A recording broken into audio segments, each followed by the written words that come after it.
Fala galera, meu nome é Lion Lopes e está começando mais um Startup Life, seu podcast sobre negócios, tecnologia e inovação.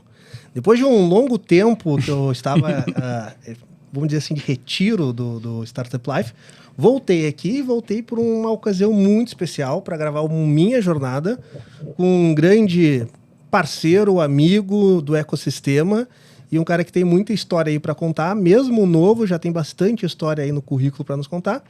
E quem que é o nosso objeto de análise hoje, Lucas, no Minha Jornada? Boa, vamos lá. Bom bom que tu tá de volta lá. Já fazia aí quase um ano sabático aí que a gente não te via aqui no Startup Life. Eu gravei na Gramado Summit, não é tanto tempo assim. Mas... É quase. Mas bom te ter aí de volta, tamo aí. Quem tá com a gente hoje é o Matheus Dannenberg, da Nave. Então, prazer, Matheus, te receber. Obrigado por estar aqui com a gente. Te apresenta um pouco aí pra nossa audiência. Boa, muito obrigado pelo convite. Estamos aqui. Me apresentar é difícil, eu sou um programador aí. Era programador há um tempo atrás. Tenho uma empresa que é uma consultoria de tecnologia. Tá na caneca do Lucas ali. É verdade. A gente se identifica, se apresenta como Tech Solving Partners. A gente realmente entra junto com o negócio do cliente, entende o que está acontecendo ali, as demandas de negócio, transforma isso em tecnologia e gera resultado.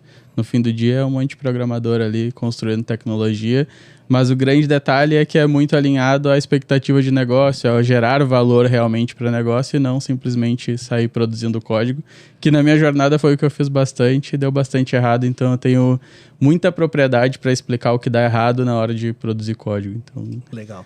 Eu vou roubar aqui, a Cris não está participando com a gente hoje, né? Quer dizer, ela está participando, mas não está aqui nos microfones. Ela está analisando a gente. É, exatamente. Então eu vou roubar a pergunta clássica da Cris, que é, Matheus, quem é o Matheus por Matheus? Putz. Filosófica. Cara, eu sou alguém 100% contra a cultura, no geral, assim, tipo, a forma que eu enxergo tecnologia, geralmente me gerou bastante estresse enquanto eu estava trabalhando em outros lugares. Eu sempre fui contra ali o status quo da forma que a galera enxerga de, cara, simplesmente cascatear as coisas, produzir tecnologia de uma maneira tradicional, digamos assim. Sim. Então eu sempre fui alguém que bati de frente com esse status quo e isso é uma coisa que está presente na minha vida desde sempre, desde a escola. Estava sempre na direção, sempre com a psicóloga lá conversando, porque eu não estava me encaixando naquele ambiente. Então eu sempre, para isso sempre foi normal para mim estar questionando as coisas e querendo fazer de um jeito diferente. Então, apesar de ser de exatas ali, ser mais programador, ser uma parada mais certinha, pragmático ali no dia a dia, no fim do dia eu sempre fui bem questionador, assim. Então eu sou um questionador, vendedor, todas essas coisas aí. Legal, bacana.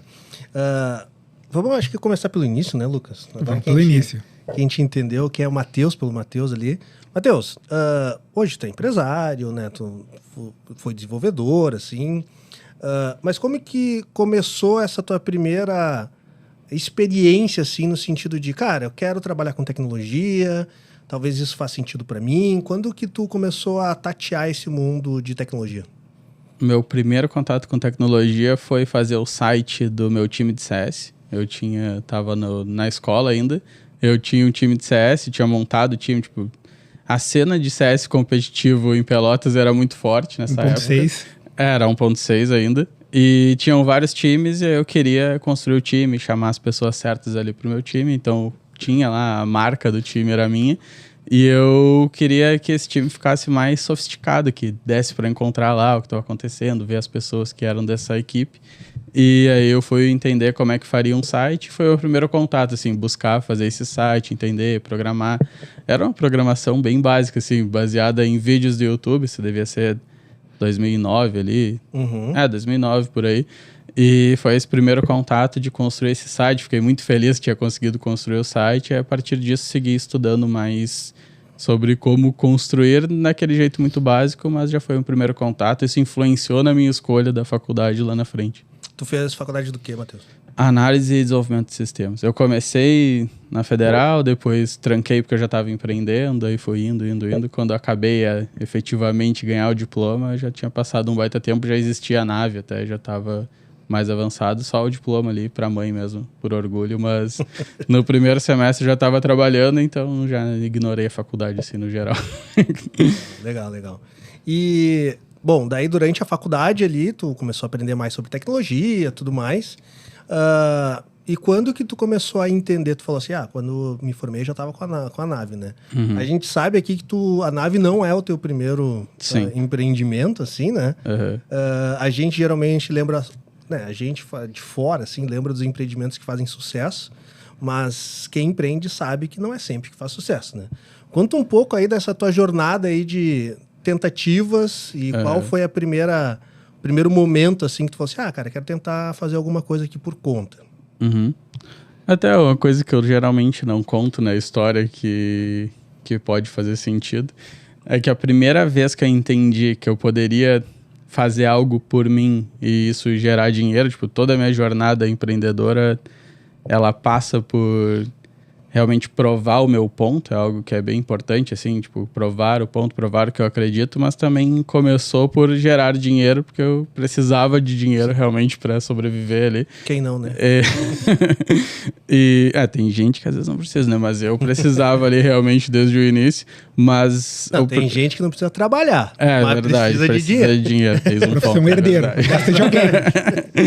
Mas a primeira vez que eu pensei em um negócio foi de negócio de contrabando. É bom que a gente está num contexto aqui de advogados, mas eu ainda relacionado ao CS, do CS eu faço um paralelo muito grande, é tipo toda a forma que eu organizei minha vida de ser competitivo, liderança, treinar pessoas, treinar e de ter resultado porque treinei, porque estudei, tudo isso estava no jogo competitivo ali.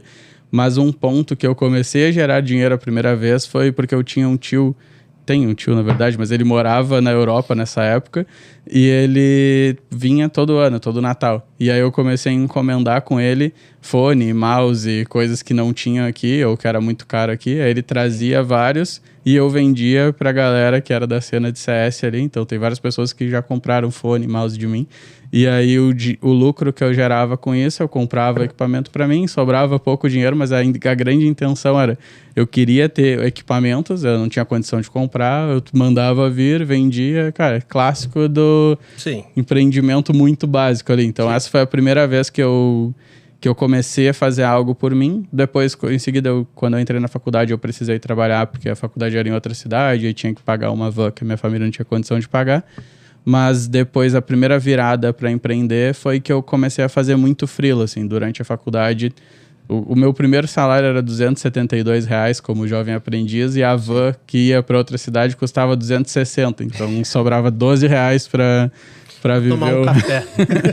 o resto do mês, para comprar um lanche de Pelotas, que é tradicional, os lanches estão em Pelotas, mas sobrava esse dinheiro, eu precisava fazer mais dinheiro. Aí tinha um amigo meu que já fazia freelas, eu não sabia o que era isso, mas sabia que era um bico, sei lá, mas eu não sabia que era algo que existia forte na tecnologia. Aí comecei a fazer esses freelas começaram a dar mais dinheiro, e nisso eu fui trabalhando como programador. E 1 ano e pouco depois, assim, de carreira, que eu estava trabalhando numa empresa legal, até eu aprendi bastante coisa, a empresa era bacana lá em Pelotas, eu resolvi me demitir e abrir essa empresa que era uma software house, mas era só eu e esse amigo aí que a gente pegava os freelas juntos, eu fazia o front, ele fazia o back, e a gente começou a pegar mais freelas, só que aí já falhou o empreendimento logo de cara, porque era 2 programadores que só sabiam programar e ninguém se preocupou com o negócio em si, a gente... Tinha vários contatos de freela, chegou uma hora que essa fonte secou e a empresa terminou, porque não tinha mais o que fazer, a gente não sabia como organizar isso como uma empresa, mas a primeira experiência, tanto a lá do CS quanto essa primeira como empresa mesmo, parecido com o que eu faço hoje, foi de simplesmente empreender no contexto que eu já estava inserido, servindo de alguma forma e gerando dinheiro com isso. E Lucas, tu pode fazer pergunta também, tá? Fica à vontade. Mas essa primeira experiência de freela, assim, acho que é bem comum, né? A galera de tecnologia começar nesse formato e depois vai desenvolvendo, né? Mas como que foi esse primeiro contato em tentar vender um serviço teu? Tu soube lidar com isso ou tu era meio travadão? Porque a gente sabe que hoje tu cuida bastante da parte comercial da nave. Isso daí, tu já tinha percebido isso naquele momento? Ou tu, lá no início não sabia fazer comercial, foi meio que na sorte mesmo, assim? Como que foi esse primeiro contato, assim? E para complementar, né, Lai, normalmente, acho que o Matheus pode dar essa dica, o cara que vem mais desse mercado técnico, da parte tech, ele é muito bom de produto, mas ele não tem soft skill, ele não sabe vender. Exato. O Matheus, a gente estava falando até antes disso de gravar, que é um serviço muito de confiança, né? O Matheus mesmo falou, às vezes tu contrata algo que tu nem sabe o que o cara vai fazer. Sim. Tu vai pagar um rio de dinheiro e às vezes tu tem a experiência técnica, mas tu não sabe comunicar isso, né? No início, o que facilita é que era muito barato, né? O primeiro site que eu vendi foi R$250 para fazer o site. O WordPress. Já era melhor do que o Aprendiz, né? Era um site que dava o salário inteiro, só que eu orcei achando que ia fazer em um final de semana, eu levei, sei lá, 4 meses para fazer, custou R$250. E acho que nunca foi pro ar, na verdade, que aí o cara ficava pedindo para refazer, eu não sabia lidar, não sabia como defender, então... Sim. Te respondendo, eu não tinha a menor ideia do que eu tava fazendo, tipo, eu fui aprendendo. Eu sempre gostei de conversar, assim, dialogar, discutir, tipo, na época da escola o pessoal falava que eu deveria, as diretoras falavam que eu deveria ser advogado, inclusive. E na época do Enem lá de escolher, acho que tu escolheu o caminho certo. Na época lá do SISU, né, que é onde tu coloca que curso quer fazer, eu fiquei até o último dia com dúvida se eu colocava algo de computador ou direito, porque eu achava que eu faço de alguma forma, argumento, decido, tipo... Esse aspecto, essa soft skill eu já tinha, isso não tem nada a ver com ser advogado, né? Mas, tipo, é uma soft skill dentro de todo o contexto. Mas todo mundo dizia que eu deveria fazer isso porque eu ia pra direção, defendia, não era suspenso, argumentava com a diretora que eu já tinha passado, então eu já estava passado, não entendia por que eu tinha que seguir indo a aula. Essa era uma discussão que eu tinha, cara, por que eu tenho que ir à aula se eu já tô passado? Eu já tô passado, já ali em outubro, por que eu tenho que seguir indo à aula? Aí eu tinha que ir só pra não rodar por frequência, porque a minha mãe também não dava muita bola, tipo... Ela dava a bola de que eu passasse, mas, cara... Como que tu vai passar, eu não quero saber. Desde que tu passe, tá tudo certo. Então eu sempre fui muito independente de escolher o que eu queria fazer da vida. Sim. Isso foi algo que ela sempre colocou pra eu decidir. E quando eu comecei a empreender, eu sabia argumentar, cara, isso eu quero fazer, isso eu não quero, assim eu faço, eu não faço. Então, isso eu tinha defesa, ele sabia me comunicar. Mas eu não tinha técnica nenhuma, não sabia como eu estava precificando, eu não sabia que estava acontecendo uma negociação. Às vezes o cara, tipo, ganhou de mim na negociação, eu nem percebi, tipo, porque aceitei o site a 250 achando que estava fazendo super certo. Então, no início foi bem difícil, não é algo que alguém...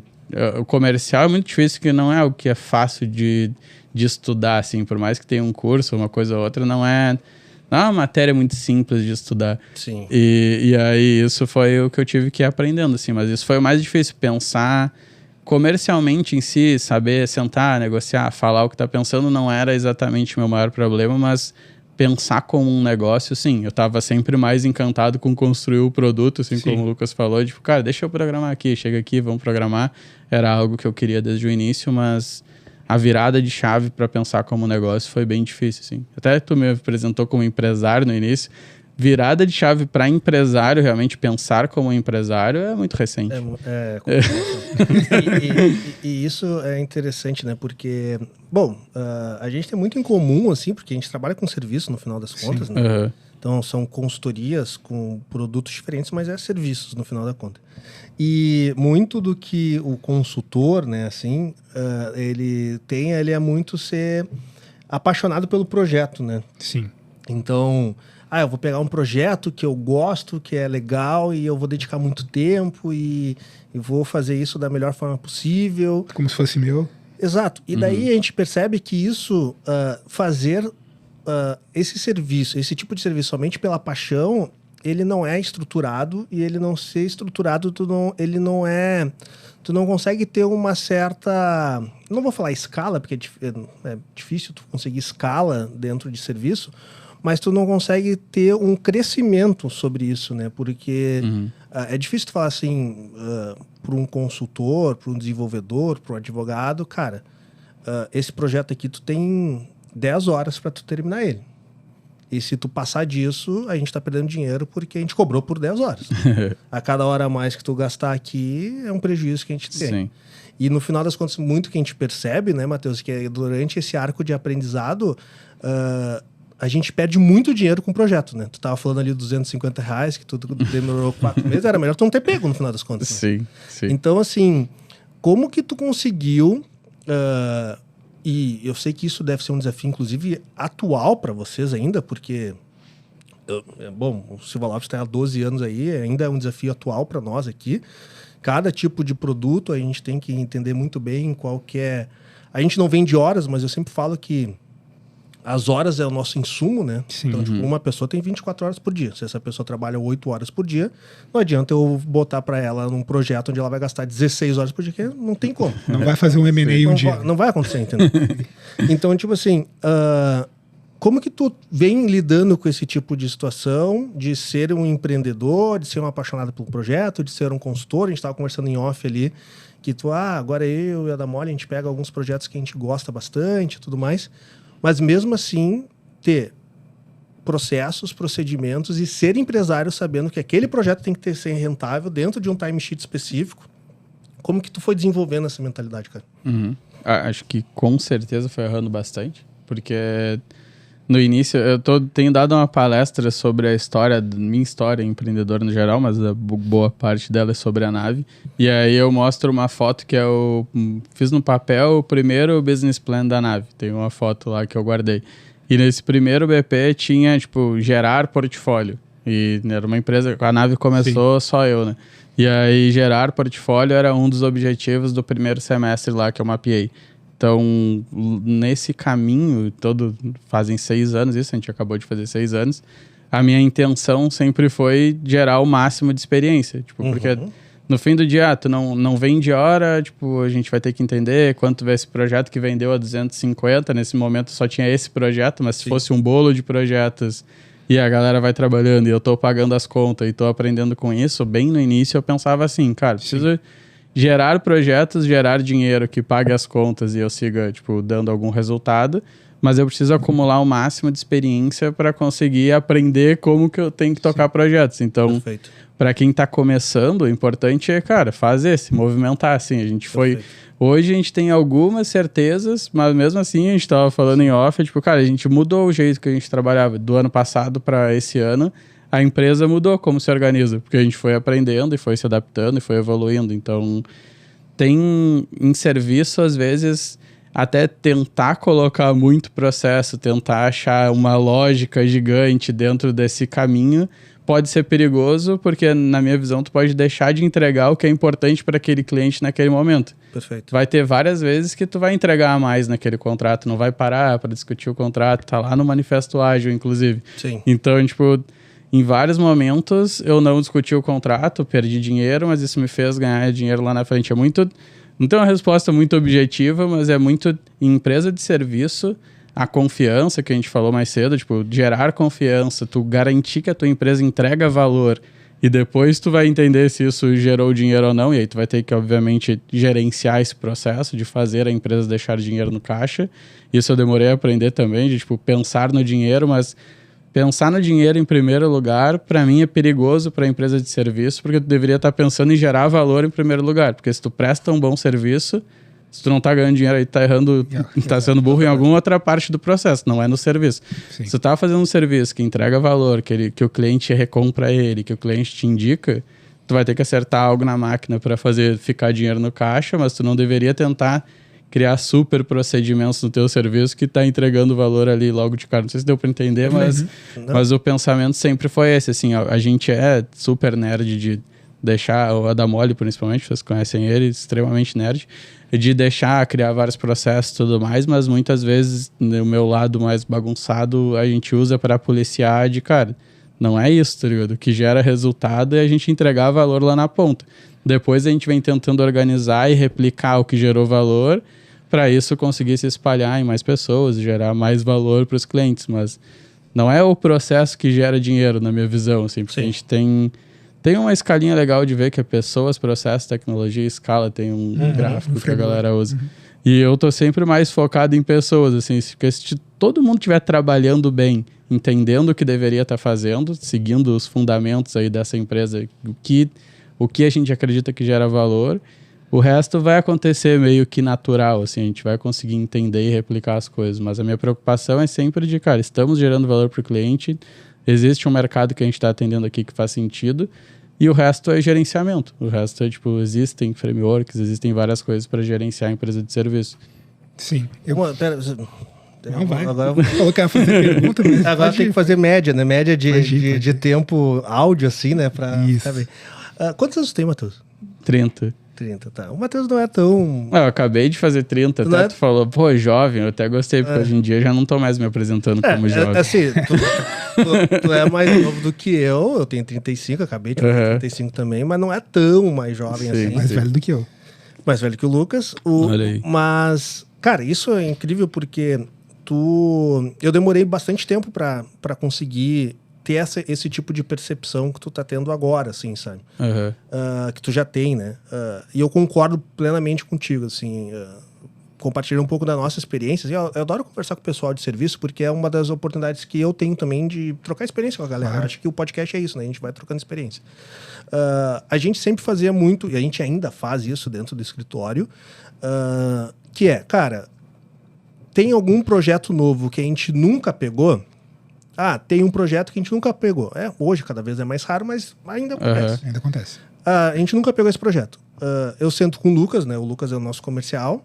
E eu falo assim, Lucas, vamos fazer um orçamento para a gente pegar esse projeto, mas o objetivo é que esse projeto ele não seja rentável. O objetivo é que ele não nos dê tanto prejuízo, porque a gente vai ter prejuízo, Sim. porque a gente está num arco de aprendizado e algo que eu sempre falo dentro do escritório, a gente nunca pode cobrar do cliente pelo que a gente está aprendendo. Uhum. Porque a gente já está fazendo algo excelente, que a gente está deixando de pagar e ainda está recebendo cascalho para aprender. Sim. Melhor coisa. E dentro do Silva Lopes, eu acho que os primeiros 6, 7 anos do Silva Lopes foi exatamente isso.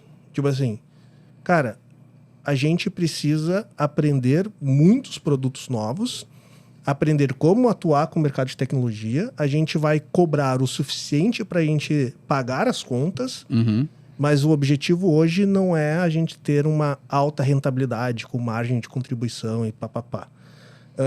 A gente começou a ter muito esse foco há, sei lá, 3, 4 anos atrás, que daí foi, beleza, agora a gente sabe entregar um produto de qualidade, vários produtos de qualidade, a gente conseguiu transmitir isso, e daí essa é uma outra pergunta que eu quero fazer, transmitir isso para a equipe, aculturar a equipe. Agora a gente tem que sentar em cima de tudo isso que a gente conseguiu construir e ver de que formas que a gente consegue criar processos para tornar isso mais eficiente, e sendo mais eficiente, a gente conseguir ter maior rentabilidade. Então, assim, acho que o princípio básico que tu trouxe é, primeiro a gente tem que entregar um produto de qualidade, entregando valor, e depois tu tem que entender por que isso não está dando resultado para a empresa. É o que? É precificação? Precifica maior, mas tu não pode perder qualidade no produto mantendo a precificação. Talvez a gente possa ter uma melhor eficiência em alguns processos aqui dentro do time para ganhar mais eficiência, beleza? Então a gente faz isso. Então acho que isso é algo que, cara, com 30 anos, assim, tu ter esse tipo de maturidade e já entender como funciona isso, tem gente que passa a vida inteira e não consegue fazer isso, porque o que a gente mais vê, eu vejo muito isso, cara. O que a gente mais vê é consultor, é cara que presta serviço, que ele não tem um negócio. Ele é o negócio. E se tu é o negócio, tu é gargalo. Daí tu tem uma limitação física, cara. Tu não consegue crescer mais porque só depende de ti. Sim. E esse é um grande erro que a galera sim. comete, né? Parabéns, Matheus. Pô, valeu. E esse gancho, acho que a ferramenta para não ser um gargalo, numa empresa de serviço, ela não deveria ser processo. Na minha, tipo, ele faz parte, mas ele não é o que deve se buscar, porque eu vejo, na minha experiência, obviamente, né? Eu vejo muita gente buscando, eu vou falar por mim, eu já busquei isso, que eu falei, cara, tava mais afastado, agora voltei. Agora faz um tempo já, na verdade, mas em algum momento fiquei afastado.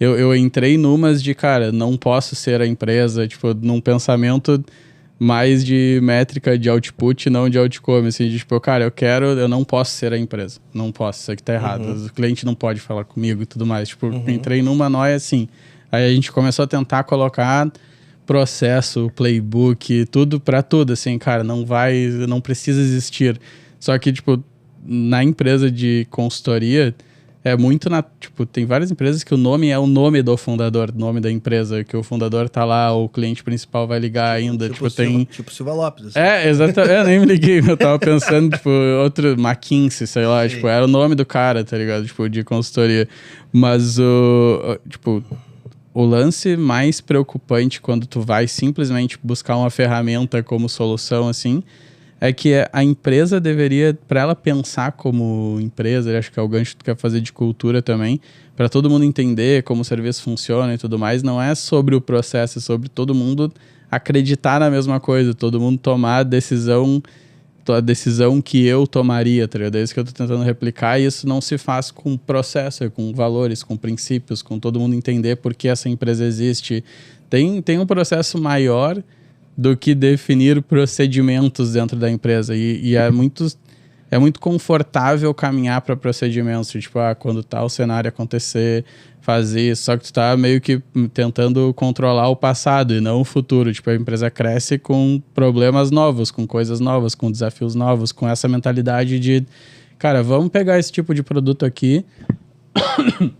mesmo que isso não seja rentável. Sim. Só que se tu te afastar da empresa, tu colocar um outro sócio para tocar e o bônus desse sócio ser por rentabilidade, que vontade ele vai ter de criar um serviço que não é rentável para, tipo, tentar expandir a empresa. Tipo, isso tem que estar na cultura, no jeito que a empresa se organiza. Tipo, tem que ser um fundamento da empresa. Isso é interessante. Parece ser bobagem, né, pessoal? Isso que o Matheus está falando... Quer dizer, não parece ser bobagem, mas para alguns podem parecer ser bobagem essa questão de... os sócios, eles têm que entender muitas vezes que o que a gente... Assim, tu estudou isso, eu também estudei bastante, qual é o princípio básico de empresa, conceito de empresa. Tu tem que gerar capital para o sócio. Princípio básico. Só que isso que o Matheus está falando vai em contramão ao princípio básico de análise empresarial. Que é, não vamos gerar capital para os sócios nesse primeiro momento. Sim. A gente precisa gerar capital para a sociedade através de qualificação dos serviços que ela tem. E daí isso é cultura, é estratégia, é um arco de coisas que tem que fazer isso. E muitas vezes, tu trazer isso para os demais sócios, falar assim, pessoal, a gente vai trabalhar esse ano inteiro, isso aconteceu no Silva Lopes, durante muitos anos. Muitos anos. Isso é uma cultura muito de tecnologia, né? A gente pega aí, Nubank faz muito isso, Spotify fez muito isso, Airbnb fez muito isso, no sentido de a gente vai trabalhar durante muitos anos sem distribuir lucros e para quê? Porque a gente vai revestir 100% do que a gente tem dentro da empresa e o nosso objetivo nesses primeiros anos é não ter rentabilidade. Tanto que eu falo assim, cara, eu bato isso muito na tecla com o pessoal. Se eu te dei um orçamento... Né? Eu não, né? Mas se a gente definir um orçamento, não economiza o orçamento. Gasta o orçamento. Porque tu não tem que se preocupar em rentabilidade. Rentabilidade a gente vai se preocupar em outro momento. Então, o que eu queria perguntar para ti nesse gancho, assim, Matheus? Tu veio... É interessante, né? Porque tu é um cara jovem, né? Do interior do Rio Grande do Sul, que já é o interior do Brasil. Né? Sim, de um bairro pobre, numa cidade pobre, no fim do mundo. Como que tu aprendeu esses princípios, assim, cara? Tudo bem, tu fez faculdade e tudo mais, mas isso que a gente tá falando, tu não aprende em nenhum curso, nenhuma cadeira da faculdade, entendeu? Eu acho que princípio da prestação de serviço o mais básico possível. Eu tive o exemplo em casa do meu avô, que foi pedreiro, pedreiro até hoje, pedreiro a vida inteira, e ele sempre, tipo... sei quem conhece o contexto do pedreiro autônomo, mas geralmente tem ciclos que tem serviço, não tem serviço, às vezes tem, às vezes não tem, e ele sempre teve muito, e ele sempre falou de, tipo, ele nunca ficava sem nenhuma obra para tocar, e ele falava de como ele prestava o serviço, de como, cara, precificou uma vez, depois não conversa mais disso, segue trabalhando, não fica inventando novas coisas para cobrar da pessoa durante a obra.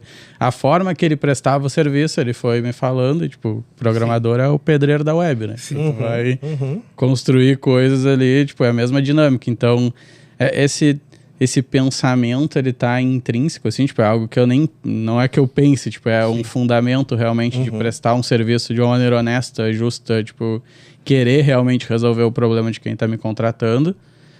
Mas esses conceitos de longo prazo, assim, de, cara, como organizar a empresa em longo prazo, cultura e tudo mais... O primeiro contato que eu tive que foi expandindo foi o livro Feitas para Durar, do Jim Collins.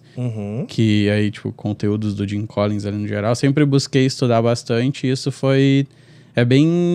Dá para encontrar bastante lá no início da nave, a parada do Jim Collins no geral e o Sonho Grande, assim, essas paradas. Por mais que seja meio controverso, assim, no geral, tudo de Ambev, mas foi algo que lá no início... Tu não pode... tirar o mérito do resultado dos não dá pra, tipo, não dá pra julgar o que aconteceu. Mais do Banco Garantia ali era algo que eu ficava muito inspirado, assim, de querer ser competitivo, crescer e tudo mais. Então, não dá pra julgar com a moral de hoje o que aconteceu lá no passado, mas é algo que me inspirou bastante. Eu ficava tentando, de alguma forma, replicar, assim, de algo que eu usei bastante como um benchmark, assim, de, cara... juntar pessoas que vão prestar um serviço, vão acreditar nesse serviço e vão resolver o problema do cliente. Tipo, foi algo que me impactou bastante.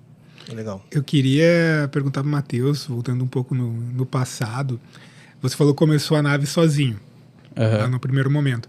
E como que tu fez? Isso acho que é uma dor que quem nos ouve, os empreendedores que nos ouvem bastante, costumam cometer bastante erro, que é o que a gente fala aqui no escritório, da parte de como que tu encontrou teus sócios, né? Como que foram importantes na jornada para ti.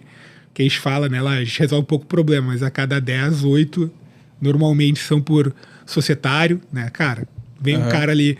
O Lai tem uma frase que eu gosto muito, que é tu faz amigos no negócio e não negócio com amigos, né? Então isso no dia a dia é um erro que muita gente comete e acaba quebrando o negócio ou acaba desvirtuando, acaba, enfim, dando bastante problema. Queria te ouvir como que foi... essa experiência para ti no início, se tu teve ali pessoas que, cara, te ajudaram muito na jornada, cara, tu aprendeu algo que não foi tão bom, mas te trouxe uma experiência, e hoje dentro do time aí de vocês, como que vocês organizam isso e qual que é a importância que tu vê no dia a dia? Boa. A nave foi minha 5ª tentativa de empresa, assim, tipo, as outras não chegaram nem perto do que a nave chegou, mas foram tentativas sólidas, assim, que eu organizei e fui tentar, e sempre foi com outras pessoas. Legal. A primeira versão de criar uma software house como é a nave também foi, tipo, tinha gente que, não, eu vou ali, tipo, eu falo que foi sozinho, porque efetivamente quem sentou a bunda na cadeira e trabalhou foi eu sozinho realmente, tipo, isso ninguém pode questionar. Mas, tipo, eu tava conversando, eu sempre tentei puxar mais gente pra viver esse sonho também, tipo, e construir algo legal, seja nessas 5 vezes. Sim.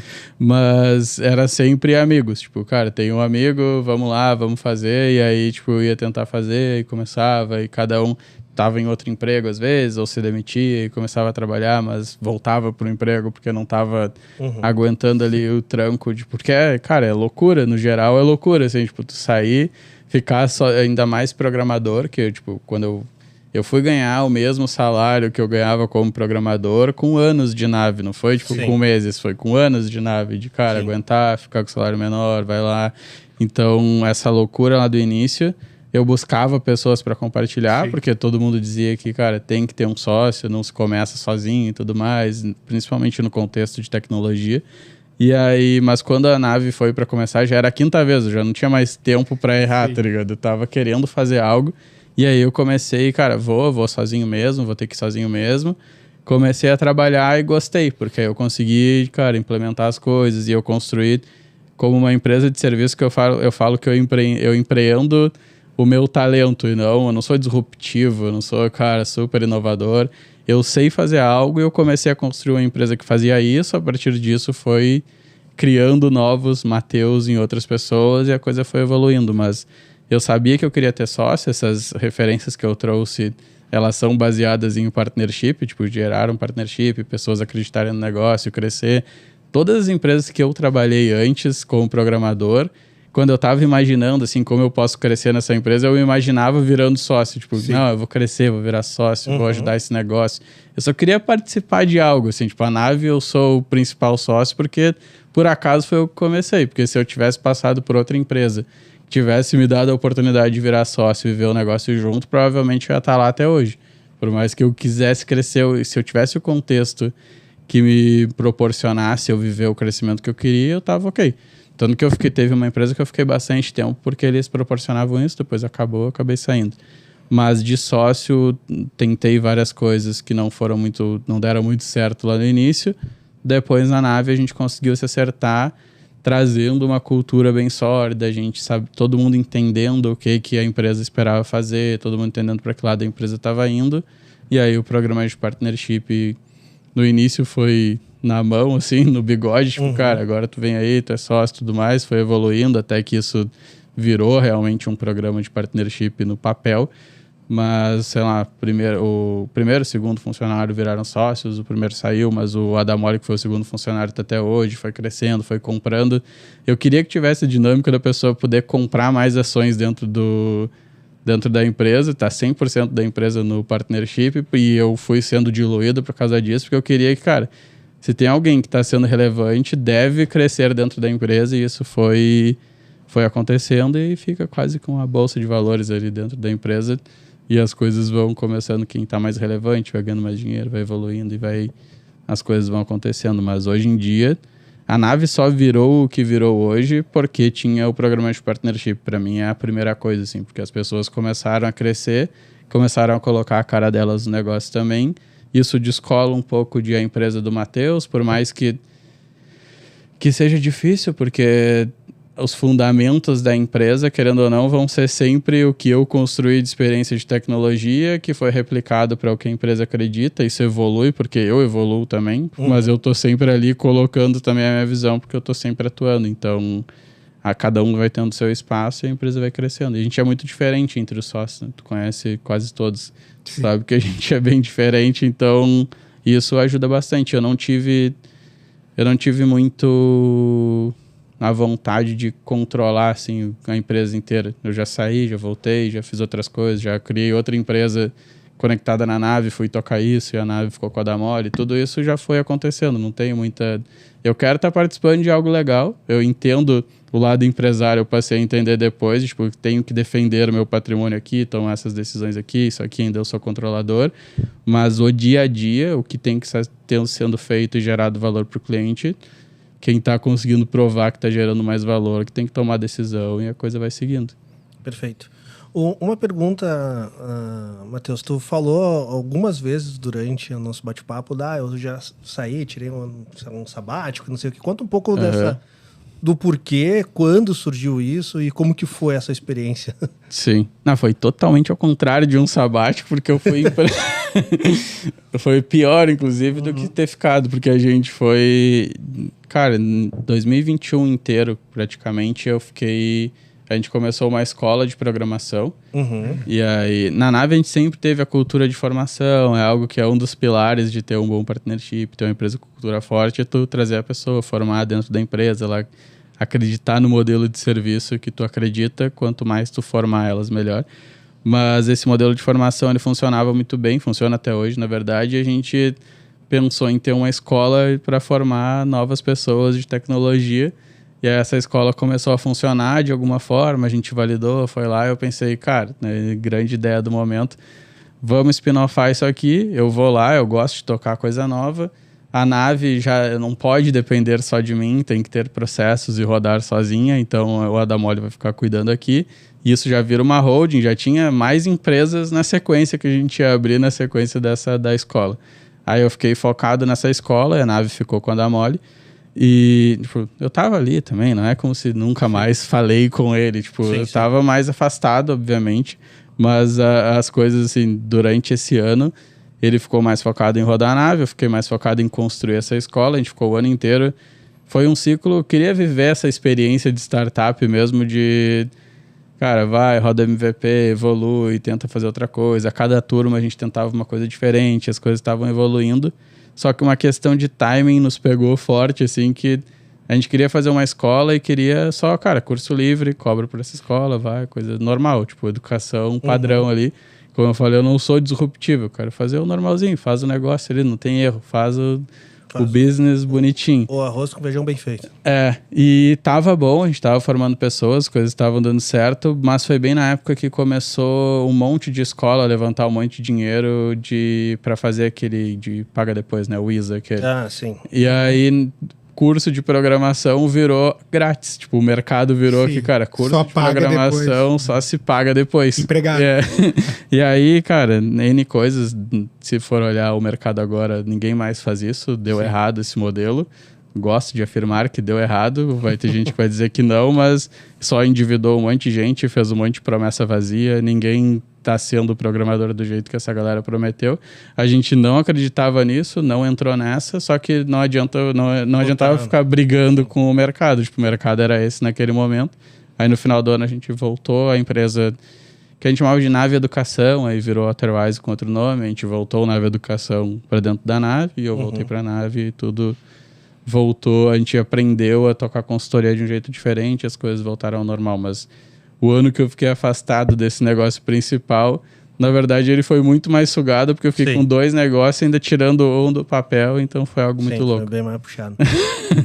a gente vai chegando aqui aos nossos finalmente aqui do nosso podcast, mas eu... Já, a Cris tá aqui já braba com a gente.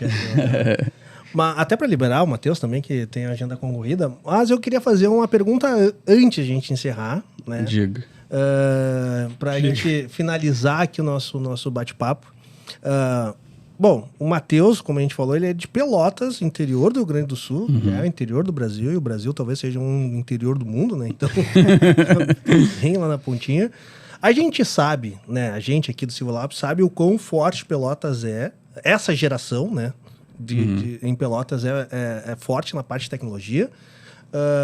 Né? Tem a Nave, tem o pessoal da Melhor Envio, tem o pessoal da Atlas lá também muito forte. Então, assim, teve uma geração ali que foi meio que a conjunção dos astros e saiu muita coisa legal ali de Pelotas nessa época, né?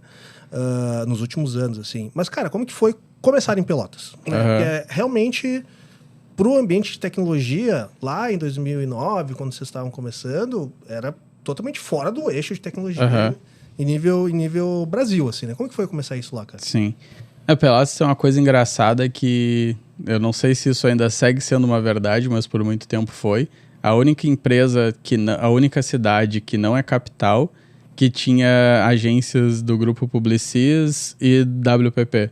Tipo, são 2 grupos bem relevantes, assim, de agência. Porque Pelotas meio que começou a internet no Brasil, assim, algo, tipo, fazer coisas para a internet começou lá, porque tinha uma empresa de telefonia muito forte lá, que já começou a construir redes de internet, tinha uma faculdade muito forte, que a galera já estava estudando sobre isso, então agências importantes começaram lá. E aí, na época, a tecnologia era fazer site, né? Então, a Cubo, que hoje é Flag, do Roberto Martini, começou lá, ele é de Pelotas também, começou, tipo, já existia essa história de, cara, tem alguém aqui de Pelotas que está fazendo uma agência de relevância nacional. A G2 do César Paz também, desde, cara, 99 ou 2000 já tinha escritório em Pelotas, ele já começou a construir isso lá, eu trabalhei lá, então tinham várias empresas de software de uma geração mais antiga, sim, tipo a nossa geração, agora essa galera que tu falou, todo mundo se conhece realmente, e a gente trabalhou junto em alguns momentos, mas essa geração de agora ficou mais famosa porque tecnologia é mais famoso nesse momento, tipo, tem mais investimento, as coisas acontecem de uma forma maior, mas já existia um cenário lá muito forte de tecnologia por causa dessas primeiras empresas de agência, aí era todo mundo agência mesmo, não tinha muita coisa de produto grande, mas essas agências já existiam, empregavam bastante gente e nada acontecia remoto, né? Tudo era local. Então, por sorte ainda, na verdade, por mais que Pelotas seja interior, foi sorte ter nascido em Pelotas, porque já tinha uma cena de virar programador, já era algo normal, assim. Tipo, todo mundo conhecia alguém que trabalhava com tecnologia, porque tinha bastante empresa de tecnologia. Então, isso foi... era, sabe, tipo, quando é bem de ser, é comum tu enxergar algo e tu começa a entender que é possível pra ti também, porque tu olhava, cara, a Cubo tinha nascido em Pelotas. Tinha a Conrad Kane, que era uma outra empresa também bem forte, que era em Pelotas e na Alemanha, porque um cara lá de Pelotas trouxe ela pra Pelotas, assim, tinha já uma coisa de, cara, dá pra daqui de Pelotas trabalhar com marcas grandes. Eu trabalhava com marcas grandes, tipo BRF, Toyota, era das marcas que eu era tech lead lá na empresa. Então isso sempre mostrou que era possível fazer algo de lá. Essa parada foi ativando de, cara, se os caras conseguem aqui, a gente também consegue, tá ligado? Então isso foi massa, assim. É uma cidade propícia pra tecnologia, realmente. Não sei o que aconteceu, que alinhamento dos astros foi esse, mas muitas vezes foi mais forte que Porto Alegre até. O César fala bastante disso, ele queria estar lá, ele tem empresa lá até hoje, tipo, a gente é bem próximo, e ele fala bastante disso, assim, de como Pelotas é importante para esse cenário de tech do Rio Grande do Sul, na verdade, no início dos anos 2000. Acho que essa é uma geração muito brilhante, assim, né, cara? Pega tu, pega a Damole, pega o Éder, pega o Jean, tipo, é uma galera muito diferenciada, assim, realmente, com... Nível nacional, né? Nível nacional, exato. E provavelmente vocês estão inspirando muita gente nova que está começando lá na cidade também, né, cara? Porque vocês são referências, assim, né? Essa galera que eu tô falando, como vocês são referências, assim, né? Então isso é bem bacana, assim, tu sair bastante do eixo, assim, e tu ver produtos e pessoas muito relevantes, assim, em nível nacional, saindo bem do interior, né? Para quem não sabe, Pelotas é longe de Porto Alegre, cara. Se colocar no Google, cara, é longe, tipo, é forte de dá longe. O quê? Umas 2 horas, 3 horas de carro daqui de Porto Alegre? Depende do piloto, mas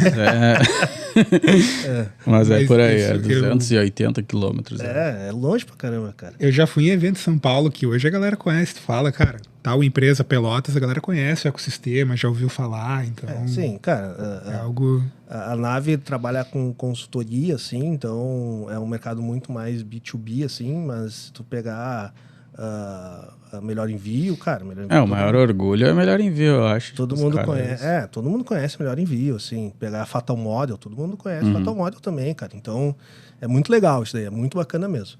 Mas, Matheus, pra gente finalizar aqui, então, deixa teu recadinho final aí pra galera. E onde que a galera te encontra? Onde que a galera te encontra, eu sempre falo assim, cara, dá uma dica aí pra quem estiver empreendendo também. E, cara, muito obrigado aqui por nos visitar. Eu já gravei um episódio com o Matheus no podcast dele. Sim. Então agora a gente tá gravando pro nosso podcast. Faz um jabazinho aí do Naveway também. Exato, cara. Boa. A parte final tá contigo aí. Muito obrigado pela participação. Boa, obrigado. Começando então pelo Naveway Podcast, tá em todas as plataformas, pode encontrar facilmente, tem vários episódios falando de empreendedorismo, inovação, tecnologia no geral, computadores.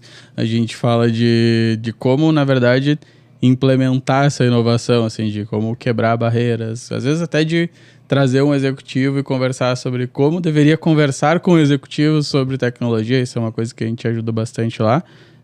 Tem 2 programas, um mais de entrevista, outro mais de entretenimento, que é bem divertido, é bem engraçado, aconselho a ouvir.